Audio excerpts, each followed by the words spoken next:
শুনুন। তো আগে উৎসবের মাঠটাকে আমাদের ঠিক করতে হবে, তারপরে কোথায় গাড়িটা পার্কিং হবে সেই জায়গাটাকে ঠিক করে, ঠিক আছে। আর উৎসব প্রাঙ্গণে আনন্দবাজারটা কোথায় হবে, প্রথম কথা আনন্দবাজার জায়গাটা কোথায় হবে। তো আনন্দবাজার জায়গাটাকে আগে নির্বাচন করা দরকার যে আনন্দবাজার এই জায়গাটা হবে। আনন্দবাজার খাওয়াটা কি হবে, তো অনেকে চাল ডাল নিয়ে খিচুড়ি করার কথা বলতে পারে বা ভাত ডাল করতে পারলে, কিন্তু আমার নিজের একটা ধারণা, এটা স্পষ্ট ধারণা যে ডালিয়া করলে হয়তো ডালিয়ার খরচটা বেশি, কিন্তু পরিবেশনের সুবিধা এবং অনেকে বাড়িতেও নিয়ে যেতে চান।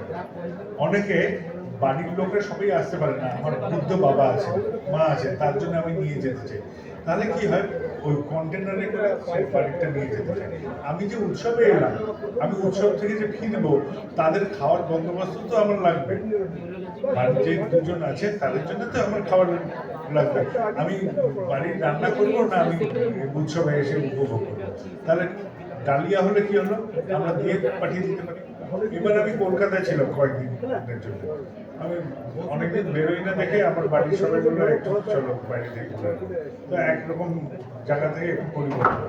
আমি কলকাতায় ছিলাম, তো কলকাতায় সবাই শুনবেন কিন্তু কথাগুলো, কলকাতায় 68-এ 3 নভেম্বর উৎসব, সেটা ওরা 5 নভেম্বর করছে। এবার যেহেতু ছুটির দিনে করতে বলেছে, তো গুরু নানকের জন্মদিন ছিল বলে নানক জয়ন্তীর জন্য ওই ইয়ে করছে, রাস পূর্ণিমাও হয় আমাদের ওই সময়। তো এবার ঘটনা হলো, তারা বললো যে ডালিয়ার পোলাও বলছে অনেকে। আমি বললাম একদম এটার মধ্যে যাবে না, পোলাও যদি করা হয় বসে খাওয়া যায়, ডাল দিতে হয় তরকারি দিয়ে তবে খাওয়া যায়। কিন্তু যদি খিচুড়ি করি আরাম করে বসে পড়েন, যে যেরকম করে আরাম করে বসতে পারেন, যে দাঁড়িয়ে থাকতে চান দাঁড়িয়ে থাকেন, কোনো অসুবিধা নেই। তো আমি বললাম যে খিচুড়ি করেন, ডালিয়া পোলাও পাতেন, খিচুড়ি করলে কি হবে, ওটা লিকুইড থাকে, খাওয়া যায়। তা আমি বললাম যে নিউট্রেলা একটা হচ্ছে বড় গোল, আর একটা হচ্ছে মিহি গোল, ছোট গোল, একদম ছোট ছোট গুড়ি গুড়ি হয়, ওই ছোট ছোট যে বিস্কুটগুলো হয় ওরকম টাইপের সাইজের হয়, ওই নিউট্রেলা দিয়ে দেন। ছোট ছোট আলুর টুকরো দিয়ে দেন, ছোট ছোট ছানার টুকরো বা পনিরের টুকরো দিয়ে দেন। তারপরে বললাম যে ফুলকপি কিছু দিয়ে দেন, কাবলি ছোলা কিছু দিয়ে দেন।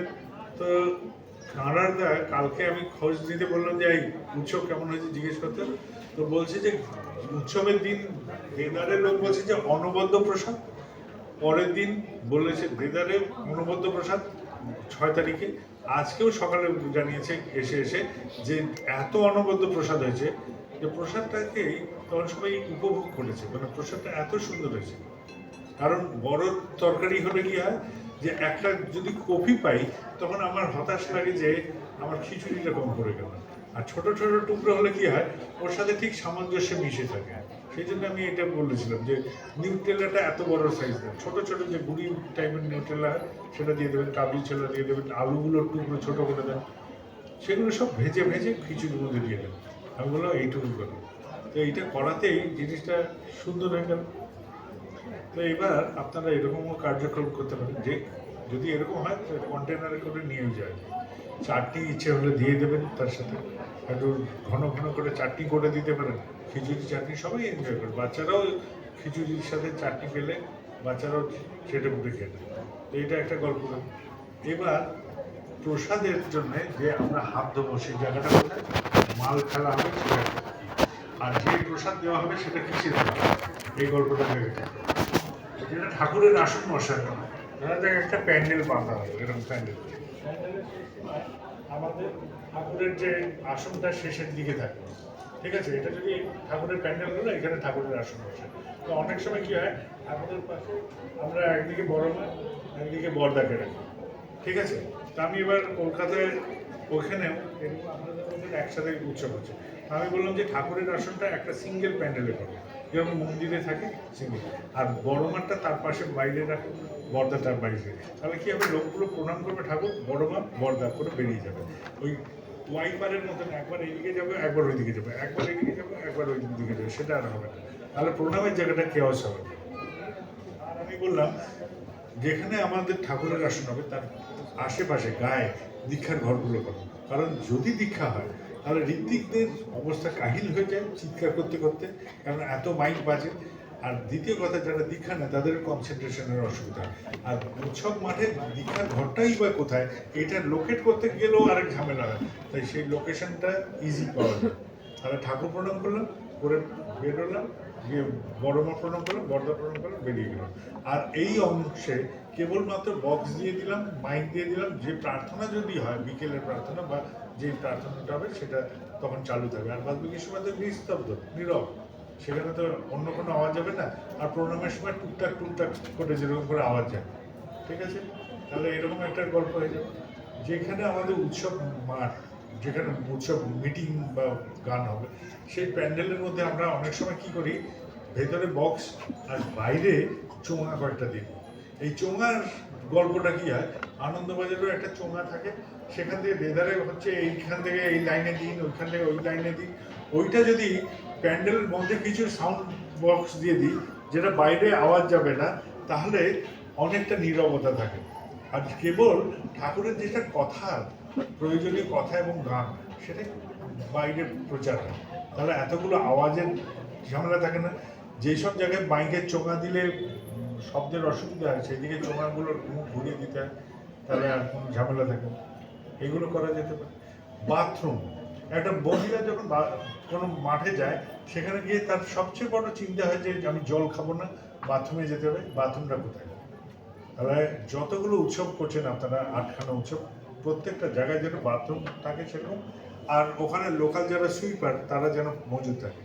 যেখানে আপনাদের পার্কিংয়ের ব্যবস্থা, সচরাচর সব পুরুষ মানুষের ড্রাইভার, তো যদি পুরুষ মানুষ ড্রাইভার হয় তখন তারা করে কি, ওইখানে পার্কিং করবে আর আশেপাশে মলমূত্র বিসর্জন করে দিয়ে মানে প্রকৃতিতে দুর্যোগ নিয়ে আসবে, সেটা পরিষ্কার আপনাদের করতে হবে। তো ওখানেও কয়েকটা সেট বাথরুম রেখে দিলে ভালো। যারা ড্রাইভার আসে তারা পানীয় জল খোঁজে, তাদেরকে আবার ছোটাছুটি করতে হবে। পানীয় জলের লোকেশন করে দেবেন উৎসব মাঠে মাঠে কোথায় হবে। উৎসবের কার্যক্রমে আমার সবসময় মনে হয় যে আগে দেখতাম যে একটা ধর্মসভা হচ্ছে। ধর্মসভা কি, 2:30 থেকে 3:30 অবধি ধর্মসভা, কি 2 থেকে 4টে অবধি ধর্মসভা। আমি বললাম একদম বাদ দাও, বলে একটানা ওই ধর্মসভার নাম করে এইসব করা থেকে সকাল থেকে এই গান গাইবে, গান গান শেষ হতে হতেই একজন দাঁড়িয়ে পড়বেন, উনি গান শেষের পরেই বক্তৃতা দেবেন। ইনি বক্তৃতা দিতে দিতে দ্বিতীয় যে গান করবেন, যারা গোষ্ঠীবদ্ধভাবে করবেন কি সমষ্টিতে করবেন কি এককভাবে করবেন, তিনি এসে স্টেজে বসে থাকবেন। এনার বক্তৃতা শেষ হলো, ইনি গান শুরু করে দেবেন। তো কথা গান কথা গান কথা গান দিয়ে একদম পুরোটা নিটল হয়ে থাকে, তাহলে মানুষেরও একঘেয়ে ব্যাপার লাগে। বোঝা গেছে? আরেকটা হচ্ছে, বাস্তবে যারা যারা কাজ করছেন মাঠে ঘাটে, ইনি বিশিষ্ট বক্তা দেওঘর থেকে এসেছেন, ইনি বিশিষ্ট গায়ক দেওঘর থেকে এসেছেন, এইসব গর্ব। ওখানে যারা বাহ্যিক আপনাদের এইসব কেন্দ্র মন্দিরগুলো তো সব সমবেতভাবে করছে, প্রত্যেকটা কেন্দ্র মন্দিরে গায়ক এবং যারা দীক্ষাপথে কাজ করছে দাদারা মায়েরা, প্রত্যেকে আপনারা জানেন যে কারা কারা কাজ করছে এবং তাদের কি কি বাস্তব অভিজ্ঞতা আছে সেইগুলো বলেন। যার ভাষা আছে সে স্টেজে দাঁড়িয়ে নিজে বলবে, যার ভাষা নেই সে স্টেজে দাঁড়িয়ে থাকবে, পেছন থেকে যার ভাষা আছে সে তার গল্পটা বলে দেবে যে এই দাদার জীবনে এরকম একটা ঘটনা আছে, আর উনি স্টেজের সামনে দাঁড়িয়ে থাকবেন। ঠিক আছে? কারণ প্রত্যেকটা ঠাকুর নিয়ে আমাদের জীবন চলার যে অভিজ্ঞতাটা, সেটা সবাইকে আমাদের জানান দেওয়া দরকার। এটা একটা গেল। তাহলে শুধু প্রথিতযশা বক্তারা উনি মঞ্চে উঠবেন না, সারাদিন ধরে কথা গান কথা গানের মধ্যে যে যেখান থেকে পারবে। আর প্রত্যেকটা কেন্দ্র মন্দির উপযোজনা কেন্দ্র যে কটা আছে সব জায়গাতে দৌড়াবেন, দৌড়ে উৎসবটা করবেন। আরেকটা হচ্ছে, ধরা যাক এক একটা উৎসব কমিটিতে 8খানা 10খানা করে মন্দির যুক্ত আছে, তাই তো?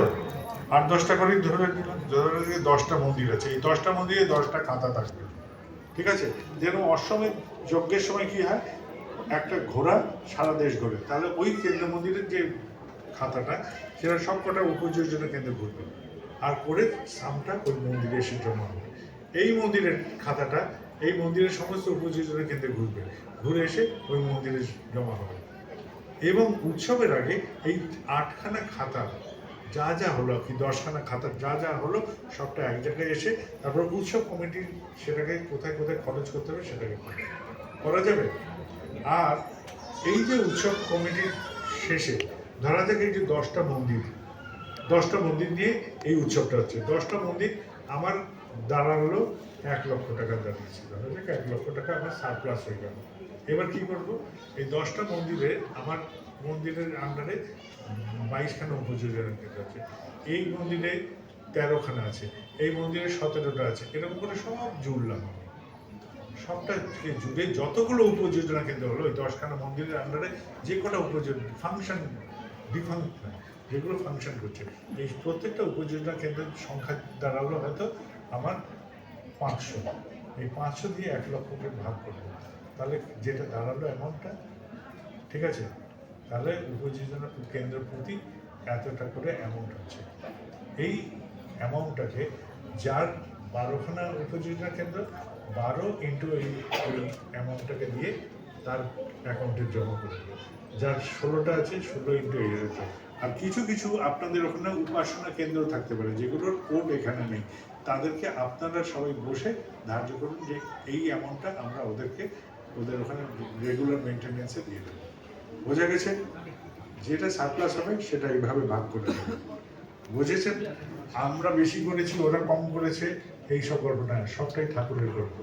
কারোর ক্ষমতা বেশি, কারোর ক্ষমতা কম। যে ভীমকর্মা সে অন্যের কাজটা করে দেন, ঠিক আছে? বোঝা গেছে? আলটিমেটলি ওদের আমাদের না, সবটাই ঠাকুরের। তাহলে ঠাকুরের গল্পটা নিজেরা রচনা করবে, ঠিক আছে? উৎসবের সময় ঝগড়া টগড়া হতেই পারে, কিন্তু সবাই মিলে একসাথে বসে খাবেন কমিটিটা, ঠিক আছে? আর মাঠগুলো একদম ফেরত দিয়ে দেবেন। ওই অঞ্চলে যারা সুইপার আছে, সুইপার টিমকে বাথরুমগুলো পরিষ্কারের জন্য রাখবেন, মজুদ রাখবেন, ঠিক আছে? আর কিছু? হ্যাঁ, নামকরণ তো আমার কাছে নেই, পবিত্রদা আর বকুনিদের কাছে কয়েকটা দিয়েছিলাম। হ্যাঁ, সবগুলো লিস্ট করে নিবি, তাদের দিয়ে দেওয়া যাবে। তোদের কাছে স্টকে আর কটা আছে?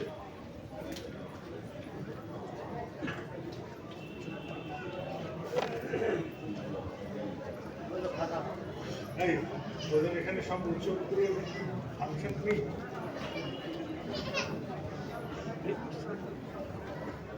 আর যেগুলো নন ফাংশনের নামগুলো আছে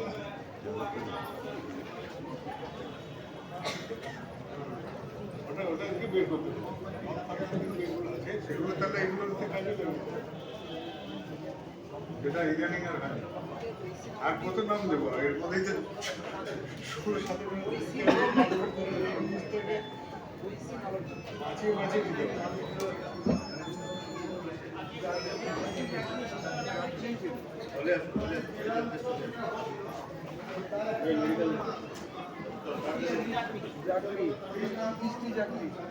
হ্যাঁ, এটা থাকবে।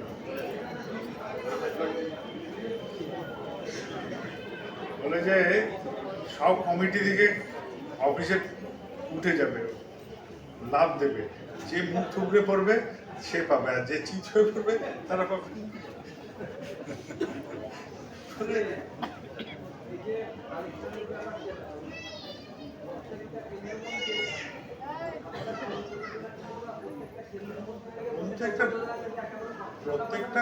প্রত্যেকটা মন্দিরের কাছে নিজস্ব খাতা থাকে।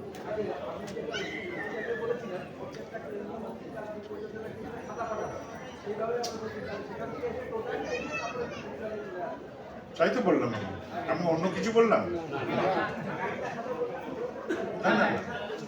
আপনি ওই সময় বউয়ের কথা ভাবছিলেন বলে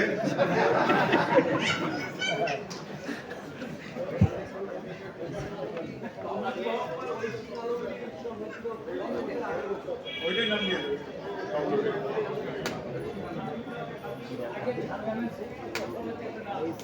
সবগুলো দেখ, মেদিনীপুর আর যেটা জেলা উৎসব ছিল সেটা মেদিনীপুর না, খড়গপুর মেদিনীপুরের যে, তো ওই এইচটি জাগরিটা ওই নামে দিয়ে দেবেন, যেটা খড়গপুর মেদিনীপুর অঞ্চলে হবে। আচ্ছা, তাহলে ওটা যেটা হয়েছিল কিন্তু মেদিনীপুরের নাম দিয়েই তো হয়েছিল, তাহলে ওটা মেদিনীপুরের নামেই থাকুক, ঠিক আছে? ওই নামেই থাকুক ওটা। আর বাদ বাকি একটা তো ওইটা অমুক তুমি সব লিস্টগুলো করে নেবে, এই দুটোর নাম তো হয়ে গেল, কি এর নাম হবে তাই সেটা দিয়ে দেবে। আর বুকুনের কাছে 5টা মনে দেওয়া আছে, 4টে না 5টা, ঠিক আছে। আর যেখানে যেগুলো আছে টোটাল লিস্ট করে নেবে। আর দেখ যেগুলো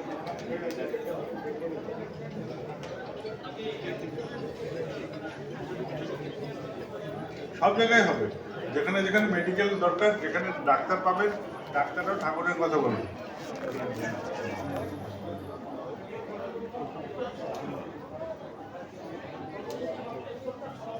ঠিক আছে, ওই নামগুলো যেগুলো লাগবে ওমন লিস্ট করে নেবে।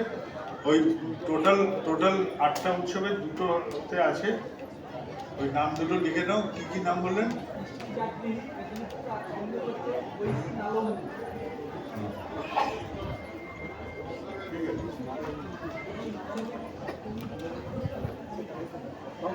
আপনাদের ইচ্ছা, কমিটি না হলে কার সাথে কথাটা বলবে, ঠিক আছে। আর একটা কথা, এখানে যত বয়স্ক লোকরা আছে তাদের বাচ্চাগুলো মাঠে ঘাটে যাচ্ছে কিনা এটা দেখেন। আর ওখানে সমস্ত মায়েদের একটা কথা বলবেন, যদি বাপের বাড়িতে ভাইয়ের বিয়ে হয়, তোমার স্বামী যদি সেদিন বলে কাজ আছে যাব না, তুমি ছেড়ে দেবে? সব মায়েদের বলবেন এই কথা, ছেড়ে দেবে। বগল দাবা করে ঝগড়া করে কেঁদে মেয়েদের তুমি তার বরকে নিয়েই যাবে, বাপের বাড়িতে ভাইয়ের বিয়েতে নিয়ে যাবে না? তাহলে উৎসবের দিন তোমার বরকেও বগল দাবা করে নিয়ে আসবে, বর আর বাচ্চাগুলো। এটা তোমাদের উপর দায়িত্ব থাকে। তোমরা তো মডেল কাজ করছোই, এইটাও করবে উৎসবের দিন, ওদেরকেও ঘুরতে নেবে, ঠিক আছে। আরেকটা হচ্ছে, উৎসব লাগলেই মেলা টেলা বসে যায়। একটা ঘটনা বলে রাখি, শিলিগুড়িতে একটা উৎসব করেছিল তারা, ঠিক আছে। সেই উৎসবে একটা গ্যাস বেলুনওয়ালা সেখানে গিয়ে উপস্থিত হয়েছে।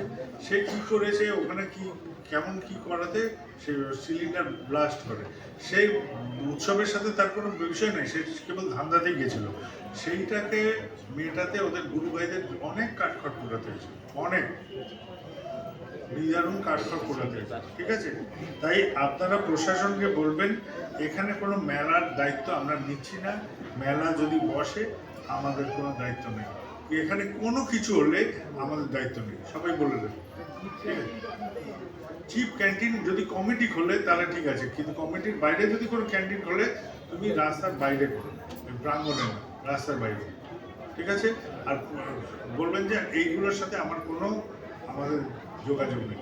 যদি কোনো ইনসিডেন্স ঘটে ওইখানে, সেটা পুলিশ তার প্রশাসনিকভাবে নেবে, আমাদের কোনো বিষয় নেই, আরও লিখিত দিয়ে দেবে, ঠিক আছে।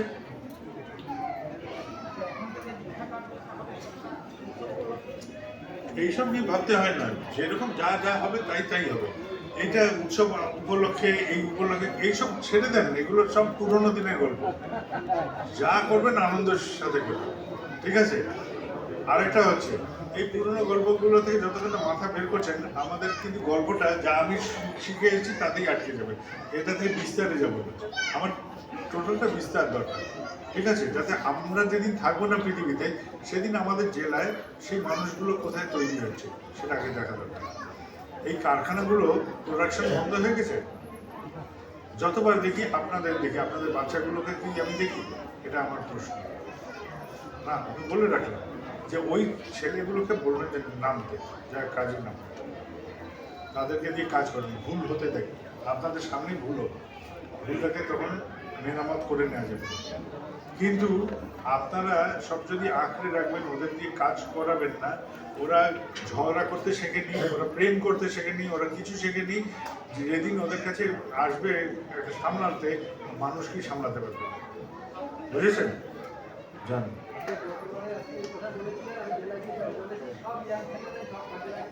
আমি সেটা বলছি না, সবাই নামবে।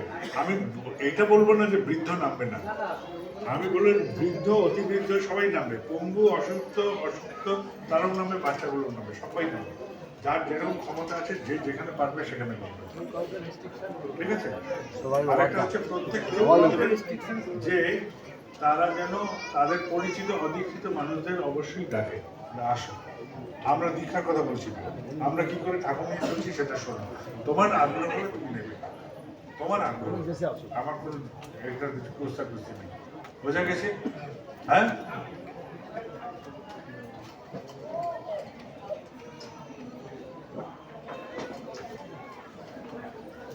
ওটা লাগিয়ে দেন। হ্যাঁ ওটাই।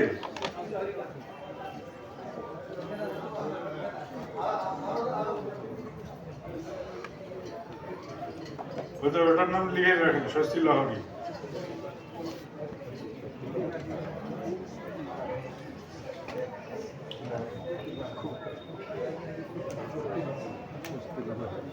পরের দিন করবেন, অন্য সময় করবেন, আগে করবেন। উৎসবটাই তো স্বচ্ছন্দ, ঠাকুর নেই তো সারাদিন ধরে করছি। কিসের জন্য আমি খাচ্ছি বসে বসে খিচুড়ি? আমার বাড়িতে বউ নেই, বাড়িতে রান্নার ব্যবস্থা নেই, গেছি শুধু সারাদিন ধরে ঠাকুর নিয়ে আনন্দ করছি। সেগুলো পরে একদিন করে নেবে স্বচ্ছন্দ, ঠিক আছে? ঠিক আছে, আগে এইগুলো করে নেবেন। আর পরে কোনো একটা রবিবার দেখে 10টা থেকে 12টা তাদের লোকাল যত উপজেলা কেন্দ্র মিলে সেখানে সচেতন করলো 2 ঘন্টা, তারপর ভান্ডারা করে বাড়ি চলে গেল। তাদের লোকাল মন্দিরেই এটা করে দেবে। আরে সকালবেলা তার সারাদিন ধরে করে উঠেছে। আর ধনী যার দরকার। একটা কথা বলি, যাত্রাটা শোভাজনক না হলে শোভাযাত্রা হয়? কয়েকটা মাত্র মানুষ যাচ্ছে, রোদ্দুরের মধ্যে কে হাঁটবে ঠেলাঠেলি চলছে, এই শোভাযাত্রা করে কি লাভ? সুভেনিয়ার যার লেখা কোনোদিনও কোথাও ছাপানো হয় না, তাকেই দেবেন উদ্যোগ নিচে সুভেনিয়ার বের করতে হবে, কেন তার নিজের লেখাটা ছাপাবে। ঠিক আছে, আমার এটা ধারণা আছে কয়েকটা সুভেনিয়ার দেখে, যে টোটাল সুভেনিয়ারের 6টা লেখা, তার মধ্যে যিনি উদ্যোগী তারও লেখা আছে একটা। ওনার লেখাটা কোনো পত্রিকায় কোনোদিকে ছাপানো হয়নি, তাই উনি উদ্যোগ নিয়েছেন একটা সুভেনিয়ার বের করতে হবে।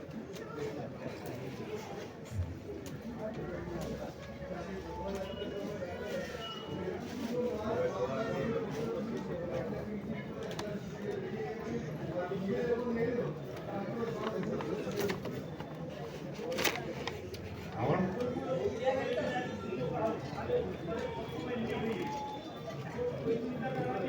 এইসব পরে থাক, আগে উৎসবটা শেষ করেন, কি গল্প হলো জানাবেন, তারপরে যখন উৎসবের পরের সচেতনটা আমি বলে দেবো।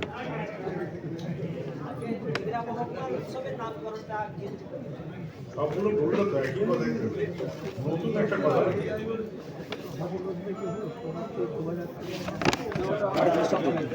আর একটা কথা বলে রাখি, দেরি আছে দাদা, এটা হয়ে যাক। ফিজিক্যালি মিটিং চলছে, সেখান থেকে কটা গাড়ি আসবে সবটাই হিসাব করে আনবে। আর একটা প্রত্যেকটা উৎসব কমিটির ওখানে যেন একটা নাম্বার দেওয়া থাকে, যে গাড়ি বুক করবে জানাবে এখানে যে গাড়িতে আসছি আমরা, এতগুলো গাড়ি আসছে, এতগুলো বাস আসছে, এতগুলো টোটো আসছে, এতগুলো অটো আসছে, এতগুলো ভ্যান আসবে, যেটা আসবে সবটা জানাবো। ঠিক আছে?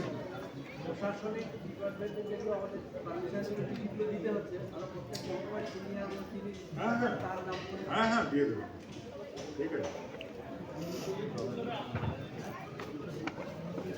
এখন শ্রাদ্ধতেও আমন্ত্রণ দিয়ে দেয় না, ওই হোয়াটসঅ্যাপে পাঠিয়ে দেয় যে আমার বাবার শ্রাদ্ধ। একটা ব্রাহ্মণ সন্তানের যখন বাপ মারা যায়, ও চিঠিতে ছাপাবে কবে, পোস্ট করবে কবে, আর পাবে কবে, সবই তো ফোনে বলে দেয়, বলে না? হ্যাঁ বলে। হ্যাঁ ঠিক আছে, কার্ড দিতে পারেন, হাত জোর করে বলতে পারেন। আর সমস্ত গেলে একটা বসিয়ে নেতা মন্ত্রী আসতে পারেন, বসাবেন, ফুলের তরল দেবেন, মালা পরিয়ে দেবেন, তাকে ঘিরে দাঁড়িয়ে যাবেন, কিন্তু মঞ্চে উঠে অন্য কোনো পলিটিক্যাল গল্প, নন পলিটিক্যাল গল্প, সব ঠাকুর নিয়ে গল্প, আমাদের জীবনের গল্প। ঠিক আছে? কারণ এই জিনিসগুলো আমাদের সাজে না। ঠাকুরের মঞ্চ থেকে একবার একটা উৎসবে গেছিলাম, একটা দেশে পুরো রাজ্যব্যাপী উৎসব হচ্ছে, বাবার সাথে ছিল, বাবার সাথেই সহগামী আমি, তো বাবার সহগামী হয়ে গেছি। তো এবার একটু পিছিয়ে যান, দুপুরবেলায় সেই দেশের প্রমুখ এসে উপস্থিত, বেঙ্গল নয় কিন্তু সেই রাজ্যের প্রমুখ এসে উপস্থিত, তিনি আমন্ত্রিত হয়ে এসছেন। এসে ঠিক 2 লাইন 3 লাইন ঠাকুরের কথা বলেই পলিটিক্যাল গল্প শুরু করলাম। আমি তো বড়ই বিরক্ত বোধ করলাম। আমি বললাম সন্ধ্যেবেলায় আপনাদের এসব সভা হয়ে যাবে, সন্ধ্যেবেলা প্রার্থনার পরে আমি ঠাকুরের কথা বলবো। আমি ওখানে বসে বসে প্রায় 45 মিনিট 50 মিনিট ঠাকুরের কথা বলি। আর আমি এইটাই প্রমাণ করলাম যে পলিটিক্যাল গল্পটা আমাদের গল্প নয়, আমাদের গল্প ঠাকুর নিয়ে গল্প। আর পলিটিক্সটায় যাদের যেটা মনের বিষয়, তোমাদের ব্যক্তিগত বিষয়, সেটা নিয়ে তোমরা যেভাবে যেটাতে নাচতে ইচ্ছে করে নাচো, ঠিক আছে? এটা আমাদের গল্প হতে পারে না। ঠাকুরের সাথে যখন নিয়ে গল্প করছি, এইটা নিয়ে চর্চা হতে পারে না, ঠিক আছে? প্রত্যেকেরই নিজস্ব কিছু পলিটিক্যাল ভিউ পয়েন্ট থাকে, এটাকে ভালো লাগে ওটাকে ভালো লাগে না, এইসব গল্প থাকতে পারে প্রত্যেকের, ইন্ডিভিজুয়াল সবার থাকতে পারে, কিন্তু এটা ঠাকুরের প্ল্যাটফর্ম না। ঠাকুর সবার, ঠাকুর সবার। আমি এই জন্য কোনো পলিটিক্যাল মানুষ আমার কাছে আসেন ঠিকই, আমি একদম নর্মাল থাকি, মানে কোনো এমন একটা আঙ্গিকে নিয়ে যাই না নিজেকে যে আমি তোমার, আমি সবার, আমি তোমারও, আমি কারোরটার বাদ দিই। কারণ কারণ আমাদের নিরপেক্ষতা থেকেই আসুক, আমরা ঠাকুরের, আর ঠাকুরের বলেই আমি সবাই, আমি সবার, আমি যখন ঠাকুরের সবার, আমরা কারণ। আর ভোটে দিতে গেলে কাউকে দিতে হয় ভোট, সেটা তো আমাদের ব্যক্তিগত গল্প, প্রত্যেকের নিজস্ব চিন্তা ভাবনা প্রসূত সেই গল্প প্রদর্শন সবারই স্বাধীনতা আছে। এখান থেকে কোনো এরকম কোনো গল্প নেই যে এই পার্টিকে দাও ওই পার্টিকে, ঠিক আছে? বুঝেছেন আপনারা? আর এটা নিয়ে কোনো দিন দাদা, দেরি আছে। বলতে চায় তো আমরা উঠি, তারপরে আপনি ঢুকতে পারেন। আমি রেকর্ডিং করছি, আপনি 14 বার ধরে আসছেন যাচ্ছেন, এই কথা খড়খড় করছেন এখানটা দাঁড়িয়ে। ঠিক আছে? রেকর্ডিং করছি। সাবধানে ফিরবেন। উঠে পড়লেন কেন? মায়েদেরকে যেই কথাটা বলার সেটা বলবেন, উপজেলা কেন্দ্র ঘরে ঘরে যা যা খবর দেওয়ার সবগুলো করবেন, যান সাবধানে ফিরবেন। আর কোনো কথা বাকি থাকলো? হয়ে গেছে? হ্যাঁ, বারবার আসবেন ঠাকুর বাড়ি। লাইনে ছিলেন,